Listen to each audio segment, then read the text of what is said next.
Hi guys, it's me Clara, and today we're reading Miss Rumphius by Barbara Cooney. Miss Rumphius.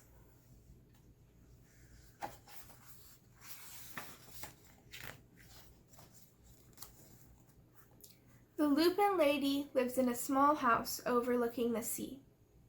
In between the rocks around her house grow blue and purple and rose-colored flowers. The Lupin lady is little and old, but she has not always been that way. I know. She is my great aunt, and she told me so. Once upon a time, she was a little girl named Alice, who lived in a city by the sea. From the front stoop, she could see the wharves and the bristling masts of tall ships. Many years ago, her grandfather had come to America on a large sailing ship.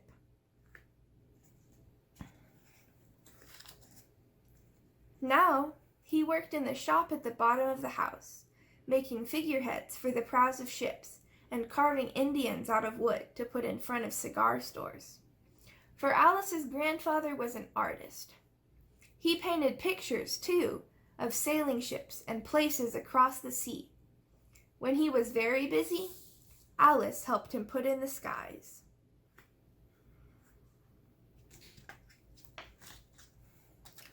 In the evening, Alice sat on her grandfather's knee and listened to his stories of faraway places. When he had finished, Alice would say, "When I grow up, I too will go to faraway places, and when I grow old, I too will live beside the sea." "That is all very well, little Alice," said her grandfather, "but there is a third thing you must do." "What's that?" asked Alice. "You must do something to make the world more beautiful," said her grandfather. "All right," said Alice. But she did not know what that could be. In the meantime, Alice got up and washed her face and ate porridge for breakfast. She went to school and came home and did her homework. And pretty soon she was grown up. Then my great-aunt Alice set out to do the 3 things that she had told her grandfather she was going to do. She left home and went to live in another city, far from the sea and the salt air. There she worked in a library, dusting books and keeping them from getting mixed up, and helping people find the ones they wanted.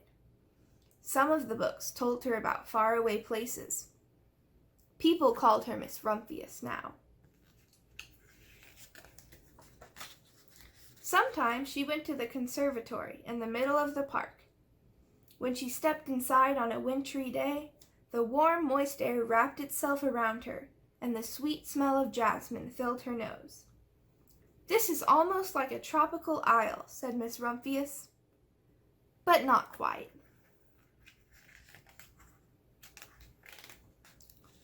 So Miss Rumphius went to a real tropical island, where people kept cockatoos and monkeys as pets. She walked on long beaches, picking up beautiful shells. One day she met the Bapa Raja, king of a fishing village.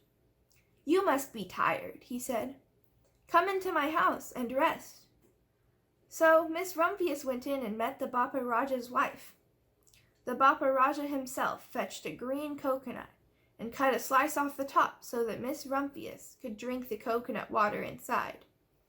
Before she left, the Bapa Raja gave her a beautiful mother-of-pearl shell on which he had painted a bird of paradise and the words, "You will always remain in my heart."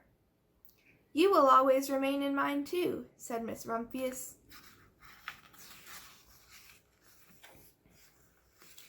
My great-aunt Miss Alice Rumphius climbed tall mountains where the snow never melted.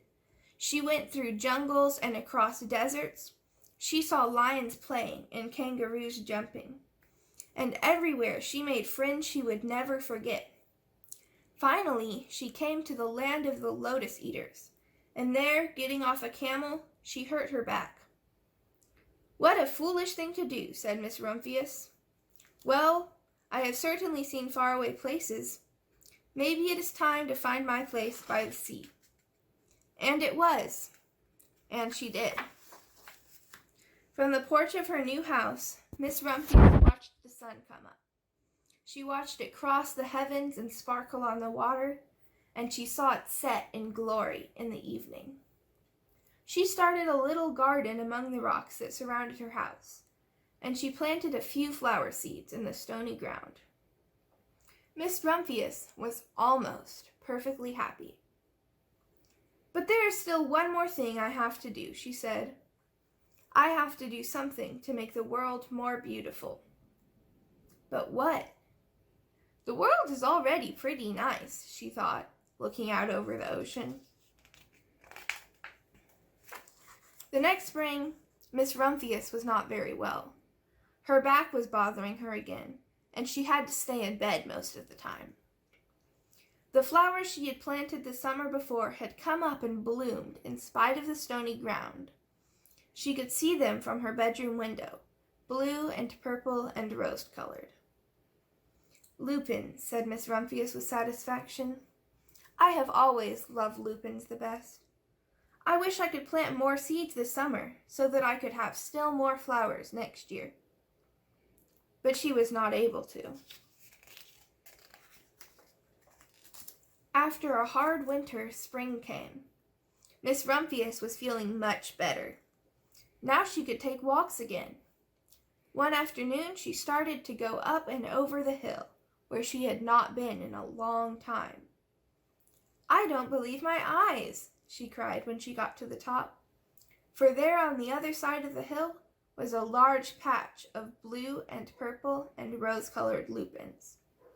"It was the wind," she said as she knelt in delight. "It was the wind that brought the seeds from my garden here, and the birds must have helped." Then Miss Rumphius had a wonderful idea.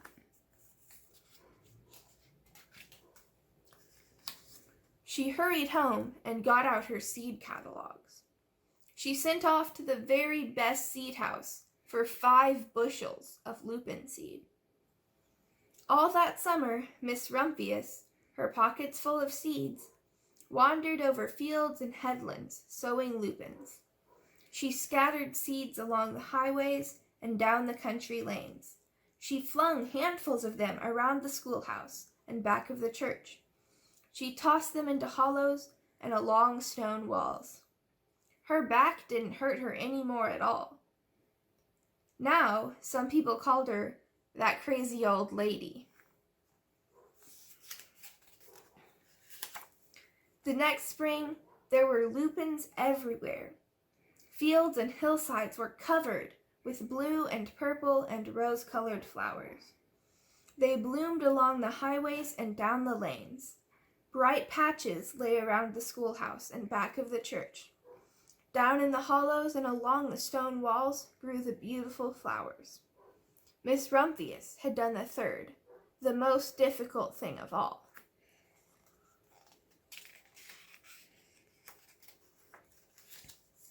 My great-aunt Alice, Miss Rumphius, is very old now. Her hair is very white. Every year there are more and more lupins. Now they call her the Lupin Lady. Sometimes my friends stand with me outside her gate, curious to see the old, old lady who planted the fields of lupins. When she invites us in, they come slowly. They think she is the oldest woman in the world. Often she tells us stories of faraway places. When I grow up, I tell her, I too will go to faraway places and come home to live by the sea. That is all very well, little Alice, says my aunt, but there is a third thing you must do. What is that? I ask. You must do something to make the world more beautiful. All right, I say. But I do not know yet what that can be.